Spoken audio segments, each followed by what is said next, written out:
Chris, what do you think of when you think of the word media? Video games. Video games. Great. Did you know video games are therapy? What else do you think of in media? Movies. Movies, yes. Therapy. TV. Media. Music. I said media. Therapy. Therapy. All therapy, Chris. All of it? All therapy. How? Well, let me explain.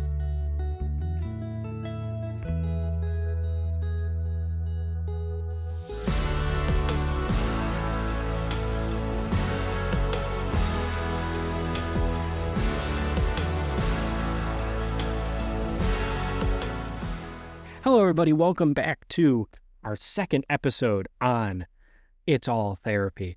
You're here with me, Eric Panna, and my lovely co-host, beautiful Christopher DeZorbo. So today, we are going to break down very generally media as a concept in therapy. And this is something I am truly, truly passionate about. But first off, Chris, how are you doing? I am fantastic. Thank you. How are you? I am alive and moving. I like how our friend Dan puts it, I am alive in a mortal coil, and I cannot wait to shed this mortal coil. I know a therapist you can talk to if that gets serious. I wish I could look in a mirror and do that, but that is not possible. Oh, not you. My old therapist, Jackie Weiner. She's great. I mean, I have a therapist too, and they're fantastic. But yeah, so it is a couple days after the 4th of July in this country. I don't know what else to say about it. That's all we're going to say about it. Chris, don't you fucking dare. I'll hold it for the politics episode. Okay, if there's one thing I will not make therapy, it is politics, because that is not something I'm going to go into. But kind of the opposite, actually. I mean, no, I'd argue it can still be therapeutic. You can still find stuff in it. I'm just not going to touch that topic with a 10-foot pole right now for obvious reasons. Anyways, media. So I love media. I'm a mediaholic.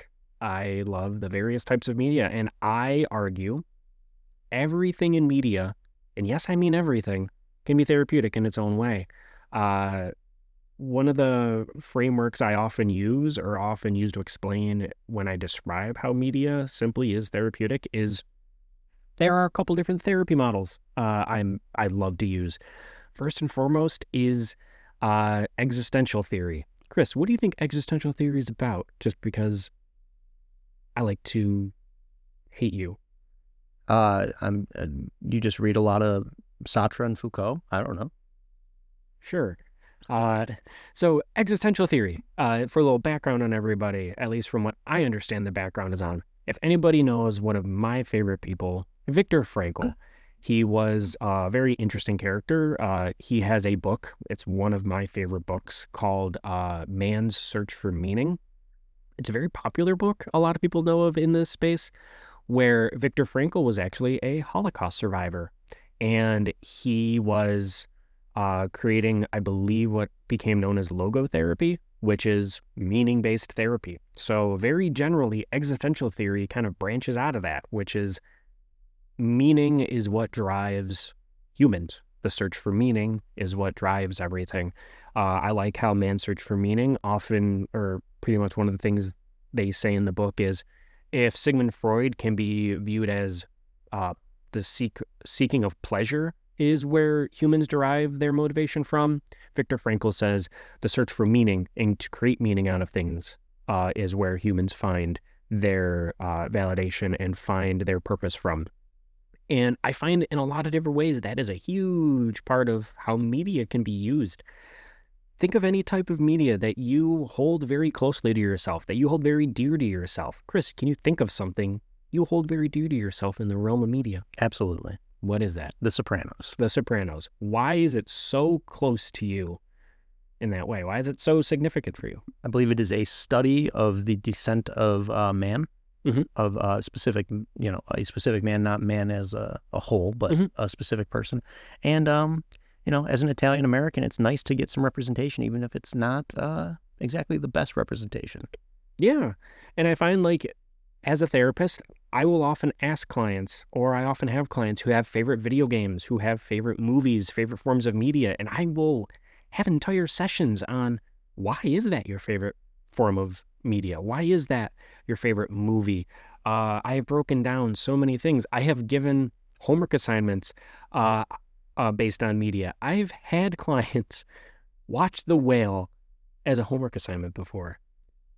And it was a really fun homework assignment where they're like, wow, I see why you had me watch this. And it was really meaningful to me. It's like, great. What did you learn about it? What did you learn about yourself on it? Like, there's a lot of things to kind of hinge on when you look at the use of media in various different ways. And it doesn't have to be just the therapy room.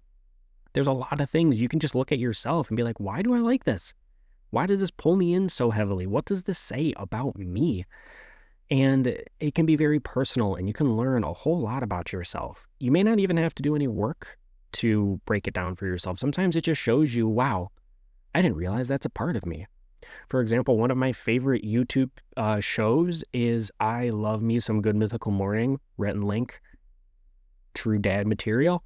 And one of the things I often find myself doing that I broke down for myself was like, man, why do I often find myself rooting for Rhett and often against Link?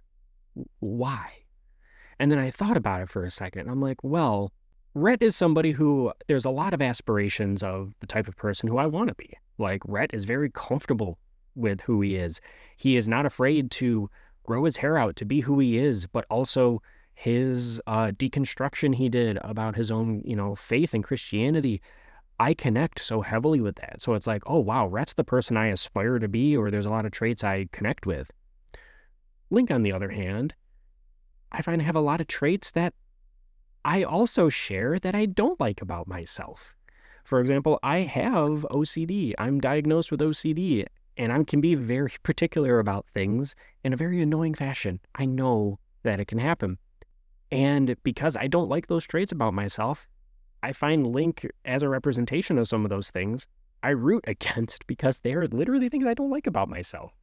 So that is just, I haven't even gotten into any episodes of Good Mythical Morning. I just got into the hosts of Good Mythical Morning, and there's meaning associated to that for me. Chris, I saw a lot of facial stuff over there. What were you thinking when I was explaining that? Oh, I too love Good Mythical Morning and Rhett and Link, and I just thought it was very interesting how.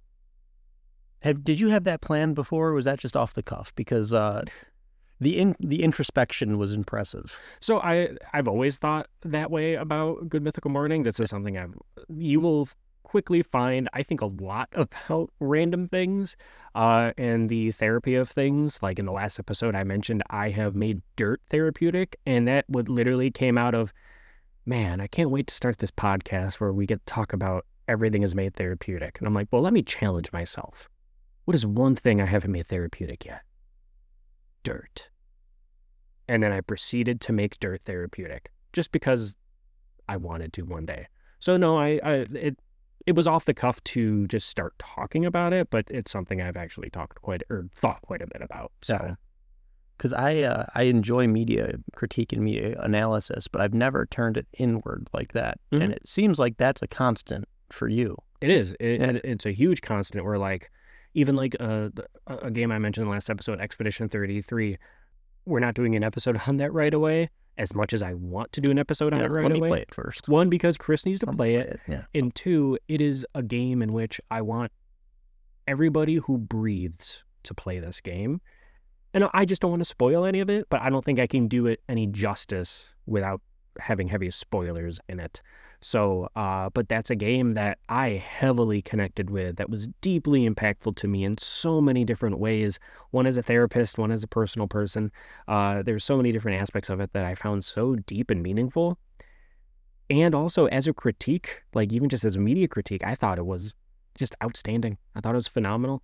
And I can talk all podcast about it, but we're not here to do that today. So. Media in general. Yes. So, but off of that, Chris, I have some questions for you. Oh, let's go. So, one thing I think would be really fun to do, since we're talking about media, is there are so many different types of media.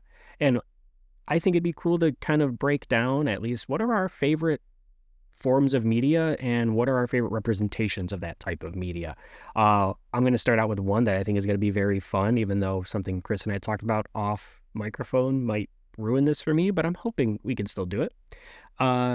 First and foremost, Chris, I want us to say that on the count of 3, what is your favorite TTRPG rule set right now? All right, 1, 2, 3. Shadowdark. Hell yeah. Okay, I thought you were gonna say Savage Worlds because you were just saying how much you were reading it. No, that's just a special interest. I think Shadowdark is perfection in the genre. Yeah, no, it's funny, I tell people I have a really fun history with TTRPGs where I was a 3.5 truther for a long time. And then, honestly, it was Dimension 20 that made me actually really enjoy 5e. And then Shadowdark takes a lot of 3.5 stuff, a lot of 5e stuff, and changes some of the stuff that I don't want to say it's clunky, but it changed a lot of stuff to be a little bit more fluid. Like, I love spell slots. I do, like, as a mechanic, I think it's a really cool mechanic. I don't want to do math when I'm playing D&D. Like, I think it's a cool mechanic to, like, limit yourself a little bit, and, like, you have to really have a lot of choice behind it. Oh, here I go, making it therapeutic. That's the point. But I think there's a lot of therapy behind it and, like, choice and what you emphasize the use of. Do you emphasize attacking a boss, or do you emphasize healing a comrade? Like, there's a lot of choice emphasized in that. Choice theory is its own theory to some degree. As your GM, I love this because I remember the game of Cairn where your choice was essentially completely all of your gear slots or 4 spell books. Yep. Loved it. And the other thing, if you recall when we did Savage Worlds. I do recall. Oh, no. I recall. One of my hopes, if this podcast takes off, is to have spin-offs of gameplay podcasts, which would be so fun because you get to see the types of characters I get to create sometimes. And just to give you an idea, the character we finished playing a little while ago, I made a Kermit the Frog with an Uzi. That was a character, and I miss him. But my character before that, who tragically died, was named Sigmund. And he was just kind of almost a carbon copy of Sigmund Freud. But imagine if Sigmund Freud went through, why am I forgetting what it's called? Hell. The LSD studies. Oh, MK Ultra. MK Ultra. Yes. Imagine if Sigmund Freud, and if you know Freudian psychology, that's a thing. Imagine if somebody like that, instead of cigars, he sold cigars though, but was part of MK Ultra, and MK Ultra worked. Imagine that character. He died. He died unintentionally. Unintentionally, that wasn't the character I killed him. He died because of that choice piece. He decided to go back into a burning building and save people. That's right. He did die heroically. So, and if I recall, one of the other characters picked up his pipe and took that with him, which is neat. Yeah, that was one of a short campaign, but one of the rare emotional moments you can have in a short campaign because of a character making a choice. Well, it was the same campaign Kermit was a part of, just I had to make Kermit because, Sigmund died. Yeah, because I said, hey, Sigmund Freud on LSD was great. It's grounded a little bit more. And you said, oh, have I got something for you? Oh, did I ever share with you the other characters I had? I think 1 or 2. What do you remember? This was 3 years ago at this point. Okay, so I don't know if I shared with you some of them because some of them are truly a thing. Oh, God. I can't believe I'm about to tell you these. I had a Tickle Me Elmo doll who was possessed by Satan. You did tell me that. Yes. I had, this is one of the ones I'm more proud of in a weird way. I had Ash Ketchum from Pokemon. But this was your meme series of characters. I remember this because you would look at memes and you would think, which just gets back to your introspection and your ability to analyze things. How can I make this a character? Yeah, I had Ash Ketchum, but he had hallucinations in which he thought all of like weapons and guns and artillery were just his Pokemon. Yes. So that was I do remember these. I had one based on Bo Burnham and Sacco, where he only ever talked through his sock puppet, and it was like borderline, like he's possessed by the sock puppet type of experience. So yeah, those were a couple of characters I made. I only got to run 2 of them, and Kermit is still alive in hell somewhere. In hell. Literally in hell. In hell. Yeah. Like literally in hell. He hasn't been assimilated yet. We don't talk about that, but we do not talk about that. Anyways, but yes, TTRPGs, we're definitely going to talk about them because I am also trained in using TTRPGs, D&D in a therapy room, in a therapy setting. So that episode, I would really like to know what you as a therapist would have thought if in your therapy D&D sessions, one of your clients made some of the characters you made. What would you, how would that be? We don't have to do it right now. Once we get more in depth on TTRPGs. No, we will. Remind me, because that's a fun thing to do. Yeah. This is why I want you as my co-host, because you're just like, what if you think about this, though? And I'm like, Well, because as your GM, it's not just you, but I've had times like, I wonder where this is coming from. Yeah. I wonder, because everything comes from somewhere. Like, to be pretty blunt and frank with you, I'm a pretty buttoned up, quiet person. If you look at all the characters I play, they're just kind of off the cuff and wild half the time. And to some degree is like, I get to play somebody really off the cuff and wild, and I don't have to be this buttoned up, professional, quiet person. I get to let a little bit of like wildness out to a degree. And that's very therapeutic. It's very cathartic to literally be Kermit the Frog running into a building and holding somebody hostage for some information or something. Like, I am not that type of person on a daily basis, but it's cathartic to just play it out. So I also can't wait to get into why I have to be the GM in every session. And I think that's a matter of necessity than anything else, unfortunately. So, because you're a player in my game that you played one time. Well, yeah, we'll get back to that. I'm thinking of going back and starting that over again, and that being a podcast thing, which would be super cool. My God, yes. We'd get different players, but the story would stay somewhat the same. Obviously, character influence changes stories here and there, but I still have an overarching story I want to tell, which is neat. But we might save that for a podcast, which I think would be fun. But anyways, more media. Chris, favorite game system, video game system? Oh man, you're gonna have to cut out some dead air time here because Xbox 360. Xbox, really? First 360? Man. Yes. Yeah. I honestly wouldn't expect that because you're old. But no. Well, the Xbox 360, I will remind you, came out in 2005. Yeah, aren't you like 67? I was 11 when the system came out. I think I'm right in that. I was gonna say N64, and then I'm like, no, the 360 is way better. Okay, you would have been a little closer to my heart if you said N64. So, well, that's number 2. Mine is Super Nintendo. Like I'm a Super Nintendo head all the way. I mean, one of my favorite. I keep saying I'm going to say my favorite game. I'm wearing a shirt of my last favorite game, which is Legend of Zelda: Link to the Past. That is my favorite Zelda game now. Expedition 33 has taken my favorite game now. I got to play this game because that's crazy. It's phenomenal. What is your favorite game right now? Still probably Fallout New Vegas. Oh, really? It's probably still that. Yeah. I figured it was something like sci-fi related. I don't play a lot of sci-fi games actually. Well, I thought you played Starfield. Starfield, yeah. I did enjoy Starfield. Not Bethesda's best work in. I just know you said you like that genre.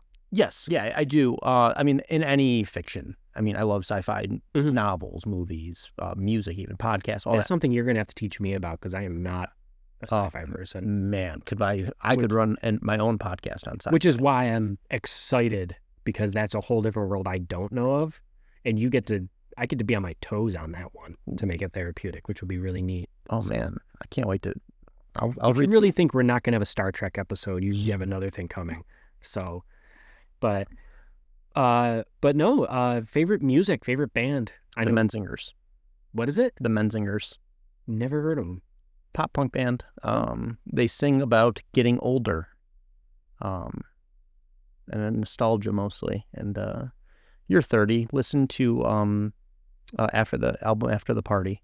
And it's you're a dad, so it's a lot about change and all that kind of stuff and growing up and all that. Like puberty? No, like there's a lyric that says, "Where are we going to go now that our 20s are over?"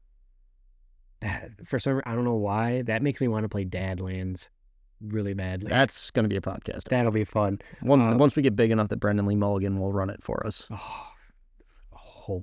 I hope one day if I can have Brendan Lee Mulligan and Matt Mercer just run a game together for us, I can die a happy man. I would want to play with those two, with Brian Murphy being the GM. I want to meet them in person. I think that's the bar I'm willing to. I think Brendan Lee Mulligan's the type of guy, like the don't meet your heroes trope would not be true with him. He seems like the type that... I have heard time and time again, like him and Matt Mercer are like solid people. Just genuinely good people, yes. Which is so nice. That's why we live in Buffalo, so believe it or not, we are Buffalo Bills fans. Chris probably more than me. I'm a Buffalo fan because I've lived in Buffalo my whole life. But I've always heard like Josh Allen is actually, for the most part, a pretty solid dude. And it's really cool to know like an entire city is rooting for a pretty cool person. Yeah, because our previous quarterback, most famous quarterback, Jim Kelly, was famously not the best person in the days. I have no idea. Good now. He got better. Oh, okay, we got better. That's good. Which we love growth, but we're not going to get into it on a podcast because I don't want a cease and desist letter or legal action. But just know he was not the best guy, allegedly, in the 90s. Allegedly. We're going to get very used to that word, allegedly. Allegedly. But cutting back to music, I'm a metalhead. I love metal. My favorite band right now, metal-wise, is Wage War. I have a fun little album on my therapy wall. We do got to post pictures of the therapy wall because it is sick. Oh, I will.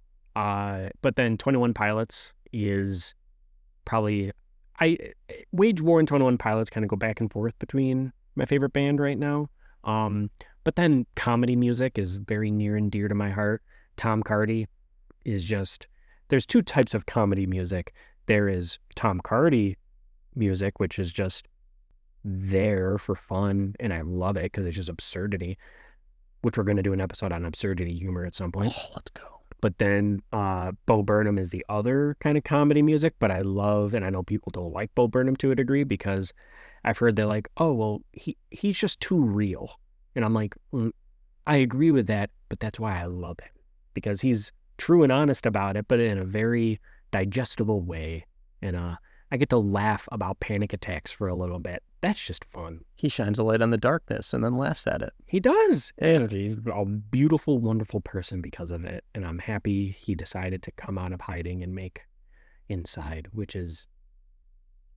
One of my favorite pieces of media in general, by the way, is Inside. I mean, any type... I mean, I don't even consider that an album or a comedy special. It's kind of...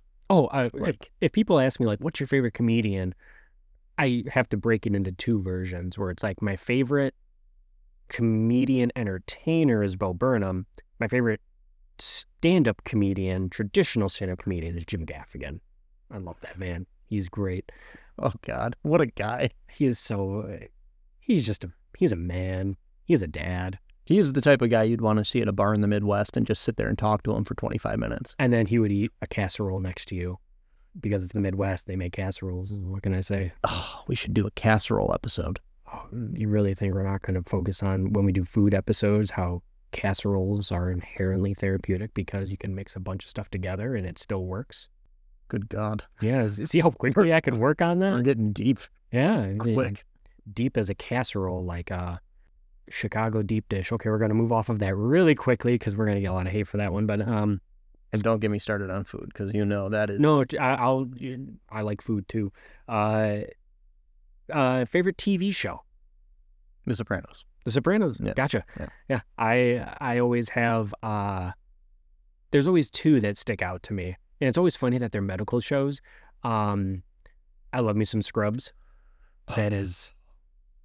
Oh man. There's a lot of stuff where it times itself and ages itself pretty heavily. Back, really. Like you can tell the era it's from. Yeah. Like some of the comedy in it, some of the stuff in it is can be distasteful, I guess, nowadays. But it's a product of its time, which I can appreciate. But like I find Scrubs has this beautiful ability to like have so much comedy, but then so much realism at the same time, but then like really hit you in those feels very out of nowhere and randomly. but like do it in such a meaningful way. The characters are so well made. The last season doesn't exist. There's no such thing as whatever that one season was. I haven't watched it. You shouldn't watch it. I have. I don't want to hear about it. No, you don't. It's coming. Scrubs is coming back. Is it? I believe that was announced. I'll do a quick podcast Google. Let's see. The first live Google on the podcast. Did you know Zach Braff and Donald Faison had, I don't know if they still do, but they had a podcast? They're real life best friends. Yeah, fake doctors, real friends. I love that. So, but it is in early development with Bill Lawrence coming back as the creator. Okay, that's nice. And JD is coming. Zach Braff is coming back as JD. So if they do it, we can get into a whole thing about why I hate reboots. Generally, not all of them. I'm excited for the King of the Hill reboot. I've heard mixed reviews on that, but I've never watched King of the Hill. I mean, it's not out yet, so we won't know until August 4th. But in general, I hate reboots. But if they do it right, I think it can be beautiful. Yeah, and I think reboots have to step away from let's just appease nostalgia. Mm-hmm. I think that's what they always do. And it has to just be like, how do we actually make something good? They got to have something new to say. Yeah. You know, like, oh, it's a new decade now. But I think Bill Lawrence and Scrubs, I would hope. Has he ever done anything bad? Yeah, that last season. I don't think Bill Lawrence did that one, but... And Cougar Town wasn't the best. Well, I'm not a... I'm cautiously optimistic. That's the word I'm looking for. Yeah. Like, it'd be really cool if, like, Scrubs came back in a good way. But even, like, talking about how much that show did and how, like, it's a fairly medically accurate show, which is really interesting, too. Yeah, they had a bunch of advisors. They had nurses and advisors and doctors and stuff on it, which is just so cool. But my other show, speaking of medical stuff, is House MD. I love that show so much. It is that and Scrubs are my two comfort shows where I will just put on repeat and just watch. Oh, wow. So, and House is just a fun watch. See, I can't rewatch Scrubs because it hurts my feelings. Well, too bad you're watching The Whale. So. God. It's like rewatching Futurama. Like, I love it. And then I get to Jurassic Park and it's game over. Oh, God. Like, I've never sat down and watched all of Futurama, but, like, I know... Like, the moment you said it, I'm like, yep. You know the episode. There's a few of them. Oh, there's a few that are just like, wow, I don't have any kneecaps left. The one with his brother is... Yep. Any of the ones with his family, with honestly. His mom. Yep. That's the one, for some reason, that's the one that gets me quite a bit, is... The brother one's the most for me, more than Jurassic Park even. But yeah, the one with his mom is... Yeah, anyway. Yeah, no, but no. And I'll go a little deeper into the TV area. Do you have a favorite anime, Chris? Anime is not my biggest thing. Oh, okay. I thought anime was something you enjoyed. I'm new. I still say I'm new into anime. Joey, our friend Joey, who's a big anime guy, got me into anime. And I enjoy it incredibly. Mm-hmm. I just don't know. A lot of it I don't know where to jump into. So... Like, I love One Piece. I've watched one full season of One Piece. But there's 1,000 episodes, so I can't say, like, I watch One Piece, because then somebody who has seen all 1,100 episodes of One Piece will be like, remember when Luffy did this? I'm like, whoa. But I would probably say Delicious Dungeon because it's the one I've watched the most. Oh, okay. Yeah. I know I haven't seen it, but I know that's really good. So. I've watched them. I've read the manga. So that's the other thing, that I don't read a lot of them, but I love them when I do. Yeah, that's great. I haven't seen Delicious and Dungeon. I haven't touched One Piece for obvious over 1,000 episode reasons. Mm-hmm. But like, I like some of the vanilla, I call them vanilla animes, where like Attack on Titan is great. Demon Slayer is fantastic. But my favorite anime is honestly one that only has one season. I think it is deep and it is super interesting. Have you heard of Death Parade before? No. Okay, I'm about to break down the synopsis of Death Parade. So, imagine when you die. I do often. Mm-hmm. You should talk to me about that. It's part of the OCD. But so imagine when you die, your soul has to be judged if it's going to go to heaven or hell. Okay. But imagine if it was judged in a bar with a bar game, such as pool, such as darts, such as random bar games, and how you play the game and how you play against your opponent heavily dictates if you're going to go to heaven or hell. Oh, Jesus. That is Death Parade.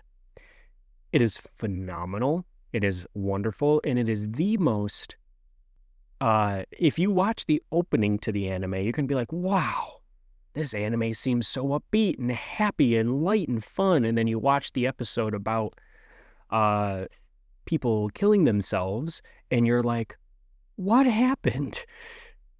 It is amazing, and I love it. But yeah, that is one of my top favorite animes. I love it to death. Wow. I think it was like a top anime in like 2015 or something, so it's fairly older. I'll have to load up the old Crunchyroll and get on that. It's so good. I love it so much. Parade. Highly, highly recommend it. It's so good. And of course, talking about death, talking about grief, highly therapeutic. There you go. I'm going to tie that back in. And then for the last one, what's your favorite movie or movies? More dead air because I'm going to have to think about this. I'll do mine. I always say, I cop out and I say I have a list of 3. I have a list of 3 favorite movies, one of which was recently added about a year or 2 ago. So initially it was between 2 movies. It's always funny because they were both Stephen King. Shawshank Redemption is, I think that is as common as it is to a degree to like to say Shawshank Redemption is a top movie, because it is. Fight me about it. It is a phenomenal movie with great therapeutic tropes, with great therapeutic beats, with just great story and characterization. And it's Morgan Freeman. How can you go very well Morgan Freeman? Oh, it's yeah, that's what I mean. It's phenomenal. Green Mile, again, phenomenal movie. I will never watch the end of that movie without just weeping. I was going to say, talk about rip your heart out. Oh my God.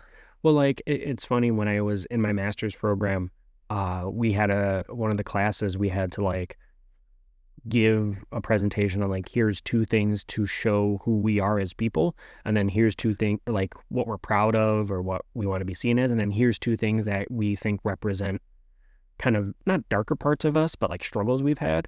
And I remember like one of the things I mentioned was in Green Mile, when John Coffey is saying like, you know, seeing people's pain and experiencing as like pieces of glass stuck in his head all the time. And I'm like, that is to me how it feels to be a therapist, because it is that constant reminder that like I'm very empathetic and I feel that pain and it's constantly there. And oh my God, it is just so deep and so meaningful. And I will never get over that movie. It is so phenomenal. And then my third favorite movie is The Whale. Oh my God. When I've never had a movie in which I literally had to pause it at one point and just process. I had to literally like, we're going to get into it in an episode on its own, because I think this movie deserves its own, all the movies we're going to talk about, but The Whale definitely. The Whale is very personal to me. I find a lot of how Charlie feels to be things I often feel and connect with. And we're not going to get into it. I'm going to hold you to this right now, Chris. We're not going to dive into this one, but one of the things where I had to pause it was when Charlie just looks at his daughter and he's like, now, why would anybody want me to be a part of their lives? And I literally had to pause it and just be like, I need to sit with that for a little bit, because that just ripped me apart. So take a bat to my kneecaps and just take me out. But no, those are my 3 favorite movies. And yeah, we're definitely going to talk about them. So the Whale episode is going to be crazy. There's going to be tissues. Like I'm fully expecting to both dread but want that episode. Little disclosure, as a therapist, I'm fairly open. So I use self-disclosure pretty heavily because I think it's a really great and powerful tool. But no, I think it's going to be super fun, but also super dreadful, because I think I'm going to really put my heart out a lot on that, which I want to, but then people are going to see it and listen to it. And that's insane to me, but also kind of cool. I don't know. It's really cool. Also terrifying. I have mixed reactions to it. I think is going to be normal, but yeah, we'll see what happens. So my 2, I've now had time to think, One is the Roberto Benigni 1997 Oscar-winning film Life is Beautiful, which is the first half of it is a delightful comedy of a man falling in love and wooing his girl in a new town in Italy in the late 1930s. And then it hard cut. The second, no spoilers. The second part of it is him and his now wife with their beautiful 4-year-old son having to survive a concentration camp because they're Jewish. And it is a hard cut. I mean, it is referenced a lot in the first half of the film, what is going on thematically, but you just think, oh, this is a lovely rom-com and it's hilarious. Roberto Benigni is one of Italy's greatest comedians. And then, then him, he turns he turns the camp into a game so his son isn't afraid and he can hide his son so he won't get gassed. And you as a father you should watch the movie regardless. I think it is one of the most beautiful films ever made. My thank you to my German teacher in high school, Mr. Lucas, who is a huge influence on me, who showed it to us because he thought everyone should see this. And he used the excuse that there's like 3 lines of German in it as a reason to show it to us. But yes, great film. Everyone should watch it. Amazing. It sounds fantastic. Oh, you should go home and watch it with Sarah if you have time. It is, if you're ready to, it is very sad. And then the second one is The Night is Short, Walk On Girl, which is an anime, actually. The first anime I've ever seen, and it's got, it's kind of a romp through one night that feels like a year, and it plays on perceptions of time that I focus a lot on. That's kind of what my OCD is focused on, is time specifically. Gotcha. So very time focused. Yeah. And just that kind of mechanic in the movie really interests me, and I go back to that a lot as well. I love it when movies find really interesting ways to like change perceptions like that. Like, it's really interesting that both of the movies you chose have very distinct breaks or views of perception. You said one movie completely, you're like, hey, romp through life, people falling in love, then all of a sudden concentration camp. Yes. Like, that is a huge break. And then viewing like how one day can feel like a year long, but then 1 year can feel like a day long. Like, that is just a really interesting thing of like, I know everybody has probably experienced the weeks that feel like months, but then the hours that feel like years. Like, and then when you can't stop your brain thinking about it and you're like, oh, I'm 31 and that's 1/3 of a long life. And then you do that math and then that's a whole nother thing that it's existential. Yeah, very much so. And I'm going to use that as a tie back to say everything we talked about, I will make all the therapy at some point. I will bet my life on it that we will make it therapy at some point, because why I am so passionate about media, like I said before, is everything Chris and I just talked about that we connect to. We connect to for various different reasons, for various different purposes. I opened up and said, like, The Whale is very personal to me, and it shows a lot of me. And there are things in that movie that I'm like, wow, I never realized I thought this way about myself, or I think this way in general. That's probably something I should focus on in my own therapy, which I have talked about that movie in my own therapy sessions. But like, it shows so much of who we are, and it gives us a lot of wonderful insight and meaning to who we are.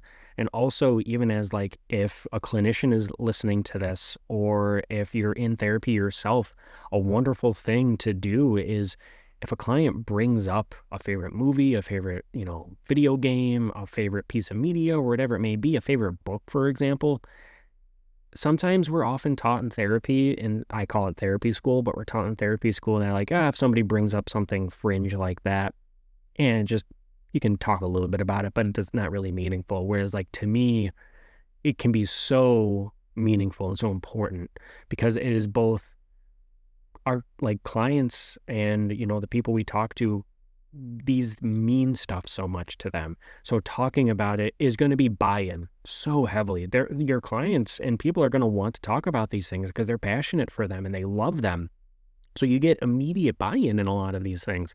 And then on the other side of it, you get to learn so much about your client just by listening to why their favorite anime has their favorite characters in it, and why that character arc they enjoy watching may represent they're either their own life or their own struggles, or it might be a good metaphor for you to learn about them. It's all therapy and it's all therapeutic. So it's a very general concept. It's a really general episode, but I wanted to use this as the beginning of like very generally media as a concept is therapy. It can always be therapy. It can always be used as therapy, whether it be, self-reflection, whether it be diving into it in your own therapy session or listening for it as a clinician. Just keep your mind open, challenge yourself, look at what you're watching, listening to, and I'll challenge you to ask yourself, why are you drawn to the things you're drawn to? What aspects, what qualities, what values do you have that you think are represented through what you're watching? And then what areas of growth, what aspirations do you think those characters, those things, those values, do you see yourself wanting to reach to? I find that you probably have a lot of different avenues, or you learn pretty heavily about yourself. Anything you want to add, Chris?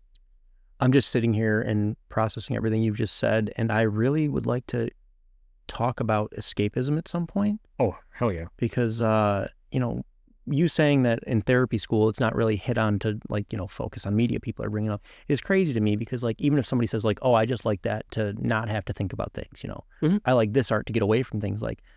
Now I'm realizing, well, what are you getting away from, and why is this getting you away from it?